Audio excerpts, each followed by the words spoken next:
The year is 1927, in New Orleans, and the Seven Doors Hotel stands at the water's edge, shrouded in mystery. A warlock and painter named Schweik has been found to be practicing black magic, and as a response to this, the townspeople gather en masse to storm the house with torches. They drag him into the bathroom, and with a hammer and nails, they crucify him against the walls. Unbeknownst to them, however, they have participated in the end of a magical ritual of sacrifice, and have begun the process of opening one of the 7 gateways to hell. In the 1981 film, The Beyond, Lucio Fulci weaves a story of dreams and metaphors that takes us beyond the conscious world of physicality, and into one of the subconscious, where esoteric ideas and mysticism lie hidden.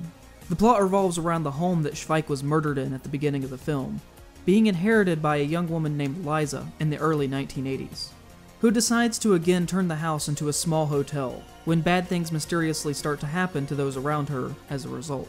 That is about as clear as the plot of the movie gets, because from here on, everything about the film is unexplained and nightmarish. Scenes don't make sense in relation to each other, horrific events happen without reason, and you're left wondering if any of this is actually real at all. But that makes sense when you realize that at the center of this is the Book of Abon, the text from which the warlock gains his powers, which is a creation from the 1930s of the writer Clark Ashton Smith. Being a pioneer of early cosmic horror, Smith was a member of the group of horror writers that created the body of work collected within the magazine Weird Tales, that consisted of other members such as Robert E. Howard, C. Barry Quinn, and H.P. Lovecraft. This group were known for taking and sampling ideas from each other's stories and running with them, and to that extent, Smith's Book of Abon appears in 4 of Lovecraft's own stories, including Dreams in the Witch House and The Shadow Out of Time. And so in the spirit that they treated each other's works, Fulci here takes Smith's grimoire and builds his own tale around it. And in taking an object out of the cosmic horror canon, he too takes their style in which all that is beyond the human experience is unknowable, and presents those concepts as dreams and nightmares made flesh in our world. So, in a roundabout way, the movie is purposefully confusing and unfriendly to viewers, but that's okay, because it's a style decision that goes back to the masters and creators of this particular brand of horror. And in doing that, The Beyond becomes more of a film that you experience, rather than a film that you understand, and is in a way similar to films like Eraserhead and Suspiria, where logic isn't necessarily important, and everything is about how it feels, rather than how it makes sense. Fulci does, though, make an interesting change to the traditional cosmic horror narrative that I absolutely love because it's unique to this movie. You see, typically, whenever someone is exposed to that which dwells behind the curtain in a Lovecraftian horror, madness is the only response that is possible. It is a trope that many don't like about Lovecraft's stories, because a great deal of his narrators go mad by the end of the story, or are in the process of going mad, and lose all ability to accurately describe the horrors that they see. But here, seeing the impossible instead of causing madness, causes blindness. I admittedly don't have a solid grasp on what he's trying to say here entirely with the theme of eyes in the movie, but each time that a person sees a monster, they either go blind or have their eyes removed from their head by force. And in a weird forbidden knowledge kind of way, I love it. It isn't explained at all, but the feeling that it gives is quite cold. Like the evil doesn't want people to know that it exists, that it hides in plain sight among us. And if you're looking at it through this lens, then The Beyond is one of the only cosmic horror stories in which the cosmic elements directly care about humans and their doings. The Beyond is actually the second film that was made by Fulci in his Gates of Hell trilogy, which is a collection of 3 movies, City of the Living Dead, The Beyond, and The House by the Cemetery, that all star Catherine McCall as a woman who gets involved in a location that involves a gateway to hell. The really interesting thing about the production, though, is that even though it was filmed in New Orleans, it is undeniably an Italian film. It was produced by Fulvia Film, written by Fulci, Giorgio Maruzzo, and Dardano Sacchetti.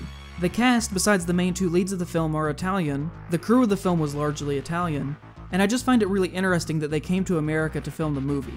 It is in part what makes the film have such a dreamlike quality as well, because it is a very familiar setting to Americans that is presented through foreign eyes and sensibilities.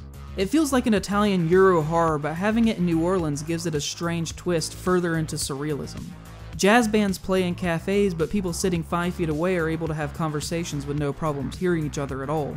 Signs in the hospital hallway are filled with broken English, such as one that reads "Do Not Entry." The strange melding of the culture of New Orleans and the Italian filmmaking style create a really unusual blend that really can only be found in this movie. There's nothing else really quite like it. It is truly grindhouse through and through. It is hyper-violent, and the soundtrack is extremely unique to this window of time. The whole thing is a lot more funky than you would expect based on the visuals. And during some of the killing scenes, 70s bass-heavy music thumps away and adds a contrasting tone that works really well. New Orleans, and Louisiana in general, has always been the host of horror stories going back at least 200 years. Some of them are problematic, such as some of H.P. Lovecraft's original stories like Call of Cthulhu, and those of other early horror writers using this setting to create a fear of minorities through voodoo magic. But others, such as Interview with a Vampire, use the history of the location in really fun ways to create flavored stories. But setting the Beyond in the city, I think, was a really purposeful decision to create a commentary by mirroring events that took place within real life in the city, without having to directly mention these events.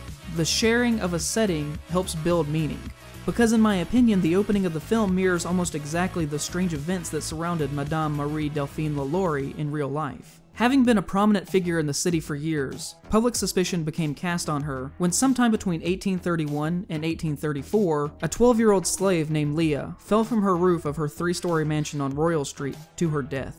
When the police investigated, LaLaurie's husband talked to them, saying that Leah had been brushing the Madame's hair when she hit a snag and pulled too hard to get the brush out, causing the Madame pain. She then, while enraged by this, chased Leah through the house with a belt trying to punish her, who was running away out of fear, and when the chase led to the roof, she lost her footing and fell. He also told them, some people had better stay at home, rather than come to others' houses to dictate laws and meddle with other people's business.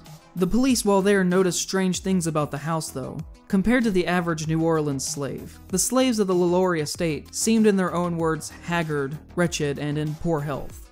There was an elderly woman chained to the stove of the kitchen.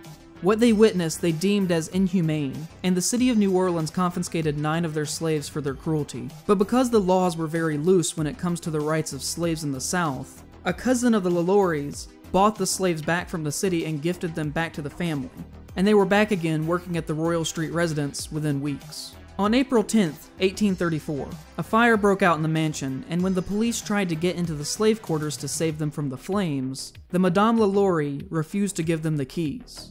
They broke down the doors and found 7 slaves, chained to tables and walls, who had been tortured over the course of a long period. Actual physical evidence is almost non-existent of what they actually found in that shed, because the people of New Orleans were so furious at the conditions that the slaves were found in, that they stormed the house and completely destroyed the inside of it.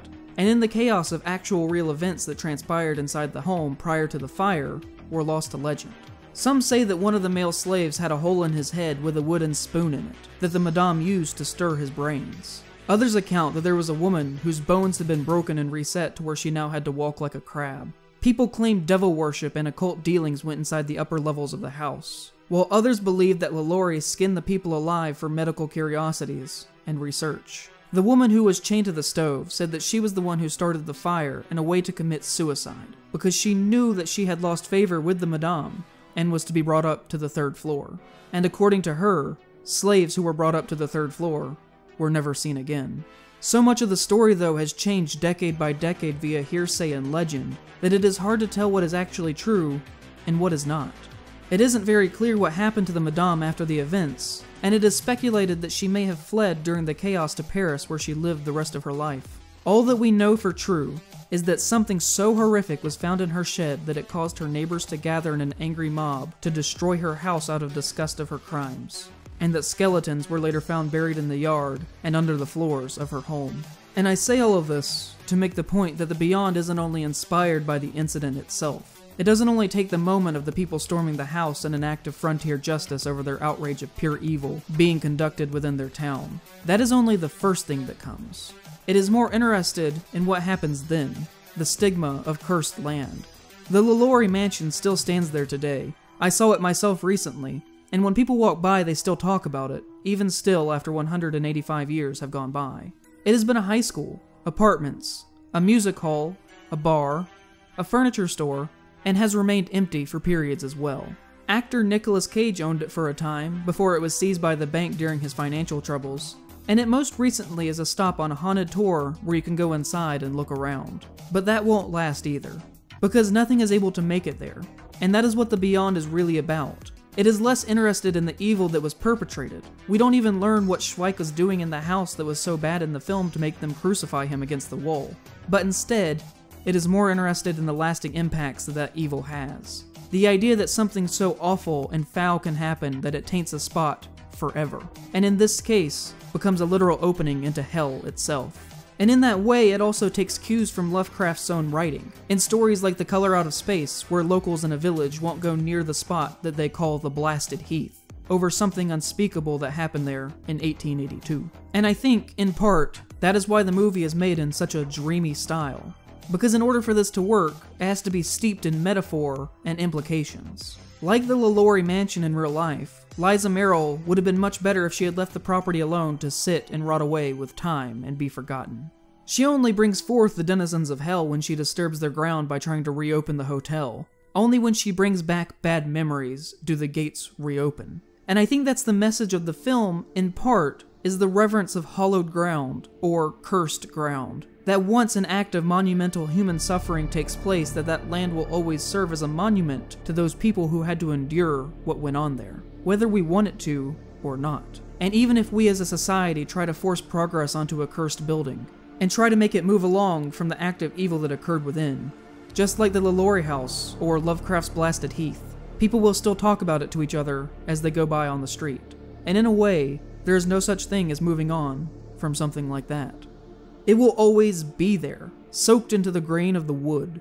In some aspects, The Beyond is a simple haunted house story, but to me, it uses the haunted house, mixed with some of the themes of cosmic horror, to tell us that even though pain may disappear beneath the surface, its evidence abounds still. That actions can never be taken back once they occur, and that the ramifications of our decisions will last longer than we ourselves do. That it is impossible to not leave a trace of our existence behind. And in this, it asks how we ourselves wish to be remembered. It asks if we want people to whisper quietly to each other as they quicken their pace past our house long after we're dead. We never once see an actual monster in the Beyond, and I think that's purposeful. We only see ourselves looking back at us in terror and existential anguish.